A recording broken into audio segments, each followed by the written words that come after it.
আসসালামু আলাইকুম ভিউয়ার্স, রেহেনার রান্নাঘরে আপনাদেরকে স্বাগতম। আশা করি দেশ ও প্রবাসে যায় যেখানে আছেন আল্লাহর রহমতে ভালো আছেন, সুস্থ আছেন।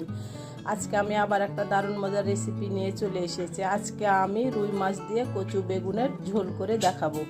এখানে আমি 6 পিস রুই মাছ নিয়েছি। এখন করা মাছে প্রচুর ডিম, সেজন্য মাছের পেটগুলা এরকম পাতলা। আপনার মাছগুলাকে আমি লেবুর রস মাখিয়ে 10 মিনিট রেখে তারপরে পরিষ্কার করে ধুয়ে আমি একটা ছাকনাতে ছেঁকে নিই। এবার মাছগুলো আমি লবণ, হলুদ আর মরিচের গুঁড়া দিয়ে মাখিয়ে নেব। মাছগুলো আমি লবণ, হলুদ আর মরিচের গুঁড়া দিয়ে মাখিয়ে নিয়েছি। যে কোনো মাছ আপনি লেবুর রস মাখিয়ে 10 মিনিট রেখে তারপরে পরিষ্কার করে ধুয়ে নিলে মাছের যে একটা আঁশটা গন্ধ আছে সেটা চলে যাবে এবং মাছটা খেতেও আপনার টাটকা মাছের মতন লাগবে। আমি এবার মাছগুলোকে 10 মিনিট রেস্টে রেখে দেবো। 10 মিনিট পর আমি কিচেনে চুলায় আমি কড়াই বসিয়ে দিয়েছি। আমি এবার দিয়ে দেবো তেল। এখানে আমি দিয়ে দেবো রেগুলার তেল, সয়াবিন তেল। আমি 1 কাপ তেল দিয়ে দিলাম। আমি মাছ ভাজা তেলে আমি মাছটা রান্না করে নেব। আমি এবার তেলটাকে ভালো করে গরম করে নেব। যে কোনো মাছ ভাজার জন্য আপনাকে তেলটাকে ভালো করে গরম করে নিতে হবে, নইলে মাছটা নিচে ধরে যাবে এবং মাছটা ভেঙে যাওয়ার সম্ভাবনা আছে। আমি ভালো করে তেলটা গরম করে নিয়ে আমি ফিরে আসছি। তেলটা আমার ভালোভাবে গরম হয়ে গেছে। আমি এবার দিয়ে দেবো মাছ। এখানে 6 পিস রুই মাছ আছে। আমি দিয়ে দিলাম মাছগুলো আমি 3 থেকে 4 মিনিট আমি ভালো করে ভেজে নেব। আমার এক পার ভাজা হয়ে গেছে। আমি অপর পিসটাতে আমি উল্টিয়ে দেব। দেখুন কি সুন্দরভাবে আমার মাছগুলো ভাজা হয়ে গেছে। তেলটা যদি ভালোভাবে গরম হয় তাহলে মাছ ভাজা খুব সুন্দর হবে। আমি এবার প্রত্যেকটা মাছকে আমি উল্টিয়ে দেবো। এই পিসটা আমি 2 মিনিট আমি ভেজে নেব। আমি এই পিসটা 2 মিনিট ভেজে নিয়ে আমি ফিরে আসছি। মাছগুলো আমার ভাজা হয়ে গেছে। এবার মাছগুলোকে আমি উঠিয়ে নেব।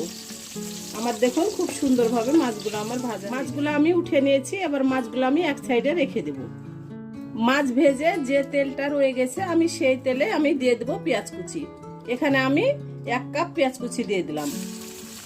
আপনারা চাইলে এখানে পেঁয়াজ বাটাও ব্যবহার করতে পারেন। আমি এখানে পেঁয়াজ কুচি দিয়ে মাছটা রান্না করব। আমি এবার পেঁয়াজটাকে ব্রাউন কালার করে ভেজে নিয়ে আমি ফিরে আসছি। পেঁয়াজটা আমার হালকা সোনালি হয়ে গেছে। এবার আমি দিয়ে দেবো মশলা। আমি প্রথমে দিয়ে দেবো লবণ, স্বাদ অনুযায়ী।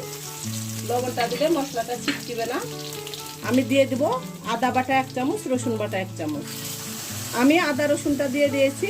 এবার আমি আদা রসুনটার একটা যে কাঁচা গন্ধ আছে, আদা রসুনটাকে আমি 20 থেকে 25 সেকেন্ড আমি ভালো করে আমি ভেজে নেব। আদা রসুনের তাহলে কাঁচা গন্ধটা চলে যাবে। আদা রসুনটাকে আমি 20 থেকে 25 সেকেন্ড ভেজে নিয়েছি। এবার আমি দিয়ে দেবো গুঁড়া মশলা। এখানে আছে মরিচের গুঁড়া 1 চামচ, হলুদের গুঁড়া 1/2 চামচ, ধনিয়ার গুঁড়া 1 চামচ, জিরার গুঁড়া 1 চামচ। আমি গুঁড়া মশলাগুলো দিয়ে দিলাম। আমি গুঁড়া মশলাগুলো দিয়ে দিয়েছি। এবার আমি দিয়ে দেবো অল্প করে পানি, গুঁড়া মশলাগুলো যেন পুড়ে না যায়। এবার আমি গুঁড়া মশলাটাকে 3 থেকে 4 মিনিট আমি ভালো করে কষিয়ে নেব। গুঁড়া মশলাটা দেওয়ার পরে অবশ্যই 3 থেকে 4 মিনিট ভালো করে কষিয়ে নেবেন। আপনি যতই তেল দেন, মশলা দেন, আপনি মশলা কষাবেন না, আপনার তরকারির স্বাদ আসবে না। আপনি অল্প তেল মশলা ব্যবহার করেন, কিন্তু আপনি মশলাটা 3 থেকে 4 মিনিট ভালো করে কষিয়ে নেবেন। আপনার যে কোনো তরকারির অসম্ভব স্বাদ হবে। মশলাটা আমি ভালো করে 3 থেকে 4 মিনিট কষিয়ে নিয়েছি। দেখুন আমার তেলটা উপরে ভেসে চলে এসেছে এবং আমার মশলাটা ভালোভাবে কষানো হয়ে গেছে। এবার আমি দিয়ে দেব কচু। এখানে আপনার 300 গ্রাম কচু আছে, আমি দিয়ে দিলাম। আমি কচুগুলোকে এভাবে আমি 4 ভাগ করে কেটে নিয়েছি। একটা কচু আমি 4 ভাগ করে নিয়েছি। আপনারা চাইলে 2 ভাগ করেও রাখতে পারেন। এবার আমি দিয়ে দেব বেগুন। আমি একটা বেগুনকে আমি 4 ভাগ করে নিয়েছি। এভাবে আমি একটা বেগুনকে আমি 4 ভাগ করে নিয়েছি। এখানে 1/2 কেজি বেগুন আছে, আমি দিয়ে দিলাম। এবার আমি কচু আর বেগুনটাকে ভালো করে আমি 5 মিনিট আমি কষিয়ে নিব। কচু আর বেগুনটা 5 মিনিট ভালো করে কষিয়ে নিয়ে আমি ফিরে আসছি। কচু বেগুনটাকে আমি ভালো করে আমি 5 মিনিট কষিয়ে নিয়েছি। দেখুন আমার বেগুন থেকে পানি ছেড়ে দিয়েছে। আমি এবার ঢাকনা দিয়ে ঢেকে আবারও আমি 5 মিনিট আমি ভালো করে কষিয়ে নেব। 5 মিনিট পরে আমি ফিরে আসছি। 5 মিনিট পরে আমি ঢাকনাটা উঠিয়ে নিলাম। দেখুন আমি ভালো করে আমি 10 মিনিট আমি কষিয়ে নিয়েছি। প্রথমে আমি 5 মিনিট কষিয়ে নিয়েছিলাম, পরে আবার আমি 5 মিনিট কষিয়ে নিয়েছি। এবার আমি দিয়ে দেব ঝোলের জন্য পানি। আমি যেহেতু ঝোল করব আমি একটু বেশি করে পানি ব্যবহার করব।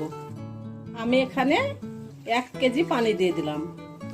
আমার রেসিপিগুলা যদি ভালো লাগে তাহলে আমার ভিডিওগুলা দেখার অনুরোধ রইল। যদি ফেসবুক থেকে দেখেন তাহলে অবশ্যই একটা ফলো দিয়ে দিবেন, ইউটিউব থেকে দেখলে একটা সাবস্ক্রাইব করার অনুরোধ রইল। হাতে যদি সময় থাকে তাহলে লাইক শেয়ার কমেন্ট করে দিবেন। আপনাদের একটা শেয়ারে আমি অনেক দূরে এগিয়ে যেতে পারবো। আপনারা আমাকে সাপোর্ট করুন, আমার পাশে থাকুন। এই চ্যানেলটিতে সব থেকে বেশি প্রয়োজন আপনাদের সাপোর্টের। আপনারা যদি আমাকে সাপোর্ট না করেন, আমার পাশে না থাকেন, তাহলে আমি কোনোদিন এই চ্যানেলটি নিয়ে সামনে এগিয়ে যেতে পারবো না। আমি এবার ঢাকনা দিয়ে ঢেকে বলক উঠলে আমি ফিরে আসছি। আমি এবার ঢাকনাটা উঠিয়ে নিব। দেখুন আমার খুব সুন্দরভাবে বলক উঠে গেছে এবং আমার কচু আর বেগুনটা প্রায় 50% সিদ্ধ হয়ে গেছে। আমি এবার দিয়ে দেব মাছ, ভেজে রাখা মাছ। আমি কচু আর বেগুনটা রুই মাছ দিয়ে রান্না করলাম। আপনারা চাইলে একই প্রসেসে যে কোনো মাছ দিয়ে রান্না করতে পারেন। রুই, মিরকা, কাতল, সিলভার, পাঙ্গাস, যে কোনো মাছ দিয়ে আপনারা এভাবে কচু বেগুন দিয়ে ঝোল করতে পারেন। আমি দিয়ে দিব 4-5টা কাঁচামরিচ। এটাতে ঝাল হবে না, এটা একটা ফ্লেভার সুন্দর করবে। আমি দিয়ে দেব 1 চামচ ভাজা জিরার গুঁড়া।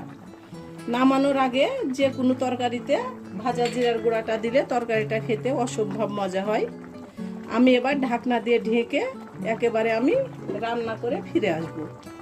এবার আমি ঢাকনাটাকে উঠিয়ে নিব। হয়ে গেছে আমার কচু বেগুন দিয়ে রুই মাছের ঝোল। আমি যেভাবে রান্না করলাম আপনারা একবার হলো আমার মতো করে রান্না করে খেয়ে দেখুন। এটা অসম্ভব একটা মজার রেসিপি। এটা যদি থাকে তাহলে সঙ্গে অন্য আর কোনো তরকারি লাগবে না। আপনার এক তরকারিতে 1 প্লেট ভাত নিমিষে খাওয়া হয়ে যাবে। আমার দেখুন কচুগুলা খুব সুন্দরভাবে সিদ্ধ হয়ে গেছে। আমি গ্যাসটা অফ করে দিব। আমি এবার এই পাতিলে উঠিয়ে নিয়ে আপনাদেরকে আমি পরিবেশন করে দেখাচ্ছি।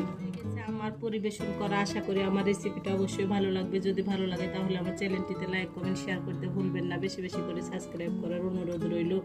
তাহলে আজকের মতো এখানে বিদায়। আবার অন্য কোনো রেসিপি নিয়ে আসবো। সবাই ভালো থাকবেন। আল্লাহ হাফেজ।